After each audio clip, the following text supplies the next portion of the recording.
പക്ഷേ ക്യാൻസർ വരാൻ സാധ്യതയുണ്ട്. അതുപോലെ തന്നെ coating ഇളകിപ്പോയാൽ അഴുക്കാണ്.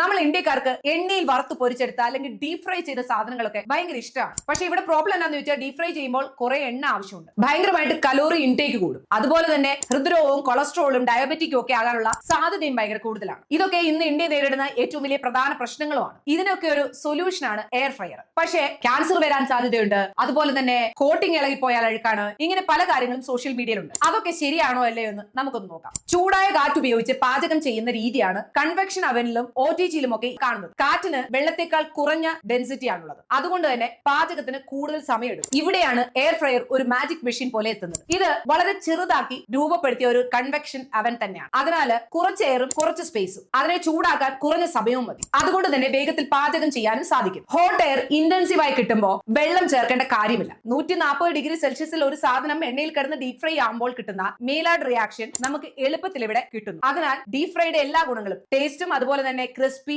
Brown finish air fryer കുക്കിംഗിലും കിട്ടുന്നു. എന്നാൽ ഇതിനൊന്നും വേണ്ടി എണ്ണ തീരെ ചേർക്കേണ്ട ആവശ്യവും വരുന്നില്ല. അതുകൊണ്ട് തന്നെ ഡീപ് ഫ്രൈ എന്നുള്ളതിന് നല്ലൊരു ഓൾട്ടർനേറ്റീവ് ആണ് എയർ ഫ്രയർ എന്ന് പറയുന്നത്. ഇനി ഭയങ്ങളെ കുറിച്ച് സംസാരിക്കാം. അക്രിലമൈഡ് ഭീഷണിയാണ് എയർ ഫ്രയറിനെ കുറിച്ച് ചിന്തിക്കുമ്പോഴുള്ള നമ്മുടെ ഭയം. അക്രിലമൈഡ് എന്നത് കാർസിനോജൻ ആണെന്നുള്ളത് സത്യമാണ്. പക്ഷെ അത് ഉണ്ടാകുന്നത് ചൂട് അതിര് കടന്ന് ഭക്ഷണം കത്തിപ്പോകുമ്പോൾ മാത്രമാണ്. അങ്ങനെ ഒരു കാർസിനോജനിക് ഇഫക്റ്റ് വരണമെന്നുണ്ടെങ്കിൽ ഭക്ഷണം നമ്മൾ നിത്യേന കത്തിച്ച് തന്നെ കഴിക്കണം. അതും 1-2 വർഷം തുടർച്ചയായിട്ടും കഴിക്കേണ്ടി വരും. അങ്ങനെ ഭക്ഷണം കത്തിച്ച് കരിയാക്കി കഴിക്കുന്ന ഒരു സ്വഭാവം നമുക്കില്ല എങ്കിൽ നമ്മൾ ഈ കാര്യത്തെ പേടിക്കുകയും വേണ്ട. ഇനിയുള്ളത് നോൺ സ്റ്റിക് കോട്ട് വിഷയമാണോ എന്നുള്ളതാണ്. ക്വാളിറ്റി ടെസ്റ്റഡ് ആയിട്ടുള്ള എയർ ഫ്രയറിലുള്ള നോൺ സ്റ്റിക് കോട്ടിംഗ് സാധാരണ കുക്കിംഗ് ടെമ്പറേച്ചറിൽ ഇളകി വരില്ല. ഇത് കുക്ക്വെയർ ഇൻഡസ്ട്രിയിൽ പരീക്ഷിച്ച് അംഗീകരിച്ച ടെക്നോളജി പ്രകാരമാണ് ഈ നോൺ സ്റ്റിക് കോട്ടിംഗ് ഉണ്ടാക്കിയിരിക്കുന്നത്. അതുകൊണ്ട് തന്നെ ആ കാര്യത്തിൽ ഭയക്കേണ്ട കാര്യമില്ല. ഇനി അഥവാ തന്നെ ഈ കോട്ടിങ്ങിലുള്ള കെമിക്കൽ നമ്മുടെ ആഹാരത്തിലൂടെ ശരീരത്തിൽ കടന്നാലും അത് വിസർജിക്കപ്പെടുക മാത്രമാണ് ചെയ്യുന്നത്. അതുകൊണ്ട് ഈ ടെഫ്ലോണിന്റെ ഭീഷണിയെ കുറിച്ചും നിങ്ങൾ പേടിക്കേണ്ട കാര്യമില്ല. പിന്നെയുള്ളത് എയർ ഫ്രൈ ചെയ്യുമ്പോൾ പോഷകങ്ങൾ കുറഞ്ഞു പോകുന്നു എന്നുള്ള കാര്യമാണ്. ഏതൊരു ഹൈ ടെമ്പറേച്ചർ കുക്കിംഗിലും കുറച്ച്